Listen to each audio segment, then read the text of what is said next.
குழந்தைங்களுக்கு வயிறு வலி வந்தால் ஃபேமிலியில் இருக்க பேரண்ட்ஸையோ இல்லை மற்றவங்களையோ நிறைய அஃபெக்ட் பண்ணும். ஆனால் சில ஃபேமிலியை எவ்வளோ தூரம் அஃபெக்ட் பண்ணுன்னா, அவங்க ஒரு கண்ட்ரிலேருந்து இன்னொரு கண்ட்ரிக்கு ரீலோகேட் பண்ணுற அளவுக்கு ஒரு டெசிஷன் எடுப்பாங்க. அந்த அளவுக்கு கூட அஃபெக்ட் பண்ணுன்னு சொன்னால் உங்களால் நம்ப முடியுமா? எஸ், அப்படியேப்பட்ட ஒரு சுச்சுவேஷனாக தான் இன்றைக்கி நம்ம டைனி டம்மி ஸ்டோரிஸில் பார்க்க போகிறோம். Welcome to tiny dummy stories. இந்த குழந்தைய நான் பார்க்கும்போது ஒரு 4 வயசு இருக்கும். இந்த குழந்தைய ஆல்ரெடி ஒரு 3 வயசு இருக்கும்போது வயிறு வலிக்காக நான் பார்த்துருந்தேன்.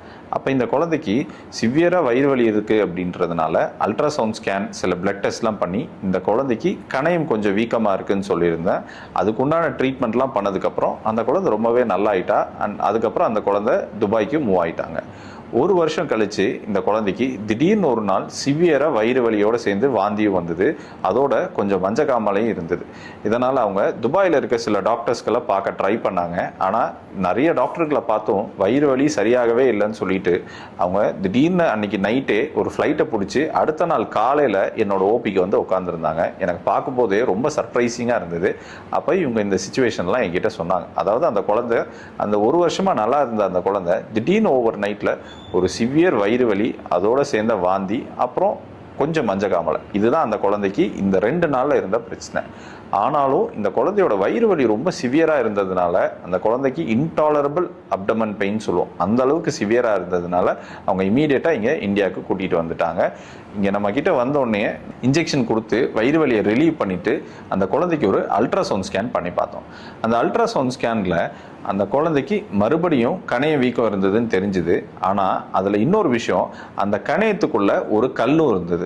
ஸோ இந்த கல் அடைப்புனால தான் இந்த கணையம் வீக்கம், அதாவது பேங்கரைட்டிஸ் அப்படின்னு சொல்லுவோம் மெடிக்கலாக, அது இருக்குன்றத புரிஞ்சிச்சு. ஆனால் இத்தினோண்டு குழந்தைக்கு அந்த கணையத்துக்குள்ள ஏன் ஒரு கல் போய் மாட்டிட்டு இருக்கணும், அதனால் இந்த கணையம் ஏன் வீங்கி இருக்கணும் அப்படின்ற ஒரு தாட் மட்டும் இருந்துகிட்டே இருந்தது. அதனால் இந்த குழந்தைக்கு இமீடியட்டாக ஒரு எம்ஆர்சிபி அப்படின்னு சொல்லக்கூடிய ஒரு எம்ஆர்ஐ ஸ்கேனும் இந்த குழந்தைக்கு பண்ணி பார்த்தோம். இந்த எம்ஆர்ஐ ஸ்கேனில் தான் எங்களுக்கு ஒரு வித்தியாசமான விஷயம் தெரிஞ்சுது. அதாவது இந்த குழந்தைக்கு பிறந்ததுலேருந்தே பித்த குழாய், அதாவது காமன் பைல் டக்ட்னு சொல்லுவோம், அந்த பித்த குழாய் ரொம்ப பெருசாக வீக்கமாகவே இருந்தது. இதை கோலிடோக்கல் சிஸ்ட் அப்படின்னு மெடிக்கலாக சொல்லுவோம். அதாவது பித்த குழாய் நார்மலாக இருக்க சைஸ் இல்லாமல் கொஞ்சம் சைஸ் ரொம்ப பெருசாக இருக்கும்.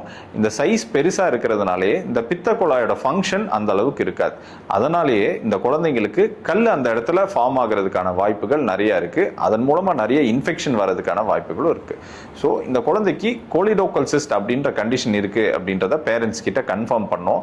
பண்ணிட்டு இந்த கோலிடோக்கல் சிஸ்ட்னால தான் பித்த குழாயில் கல்லடைப்பு வந்திருக்கு. அந்த கல் அங்கேருந்து மூவ் ஆகி நேராக அந்த பேங்க்ரியாஸ்ன்னு சொல்லக்கூடிய கணையத்தை போய் பிளாக் பண்ணதுனால இந்த கணையம் வீக்கமாக இருக்குது அப்படின்றத பேரண்ட்ஸ்க்கு ரொம்ப தெளிவாக எக்ஸ்பிளைன் பண்ணோம். அந்த பேரண்ட்ஸும் இதை அண்டர்ஸ்டாண்ட் பண்ணிக்கிட்டாங்க. ஸோ இமீடியட்டாக இந்த குழந்தைக்கு பெயின்கான மெடிகேஷன்லாம் கொடுத்து இம்ப்ரூவ் பண்ணதுக்கப்புறம் இதுக்கான தீர்வுன்னு பேரண்ட்ஸ்கிட்ட பேசும்போது சர்ஜரி தான்ற தீர்வையும் அவங்கள்ட்ட சொன்னோம். இமீடியட்டாக சர்ஜரிக்கும் ப்ரொசீட் பண்ணோம். இந்த சர்ஜரி பண்ணதுக்கப்புறம் இந்த குழந்தை ரொம்பவே இம்ப்ரூவ் ஆக ஆரம்பிச்சிட்டா. இந்த சர்ஜரியில் அந்த பித்த குழாய், அப்புறம் அந்த பித்தப்பை, கால் பிளாடர்னு சொல்லுவோம், இது எல்லாத்தையும் ரிமூவ் பண்ணி குழந்தையோட சிறுகுடலே எடுத்துட்டு போய் அந்த பித்தம் வடிகிற இடத்துல வச்சுட்டோம்னா, ஸோ பித்தம் வடிகிறதுலையும் எந்த பிரச்சனையும் இருக்காது. ஸோ அந்த ப்ரொசீஜரை இந்த குழந்தைக்கு பண்ணோம். இது மூலமாக கொஞ்சம் கொஞ்சமாக இந்த குழந்தை நல்லாவே இம்ப்ரூவ் ஆகிட்டு வந்தால் ஒரு பாயிண்ட்ல இந்த குழந்தை கம்ப்ளீட்டாக சிம்டம் ஃப்ரீ ஆகிட்டா ஒரு 4-5 நாள்ல. அதுக்கப்புறம் இந்த குழந்தைய வீட்டுக்கு அனுப்பிச்சிட்டோம். அப்புறம் ரெகுலராக ஃபாலோ பண்ணிகிட்டே இருந்தோம். ஒரு 1 மந்த் ஒன்ஸ், 2 மாதம் ஒரு தடவை, 3 மாதம் ஒரு தடவைன்னு இந்த லாஸ்ட் 1 இயரில் ஃபாலோ பண்ணி இந்த குழந்தை கம்ப்ளீட்டாக நல்லா ஆயிட்டான்னு தெரிஞ்சதுக்கப்புறம் இப்போ இந்த குழந்தைய மறுபடியும் ரீலோகேட் பண்ணி துபாய்க்கே அனுப்பிச்சிட்டோம். ஸோ குழந்தைங்களுக்கு இந்த மாதிரி வயிறு வலி வர்றதுக்கான காரணங்கள்னு நிறைய இருக்குது. எல்லா குழந்தைக்கும் வயிறு வலி வர்றதுக்கான காரணம் ஒன்று கிடையாது. அதனால் வயிறு வலி, நாள்பட்ட வயிறு வலியாக இருந்தாலும் சரி, இல்லை தாங்க முடியாத ரொம்ப சிவியரான வயிறு வலியாக இருந்தாலும் சரி, அதுக்குண்டான காரணம் என்னன்றதை நம்ம சரியாக புரிஞ்சுக்கிட்டோம்னா அதுக்குண்டான தீர்வை கொடுத்தாலே இந்த குழந்தைங்கள்லாம் நல்லாவே இம்ப்ரூவ் ஆயிடுவாங்க.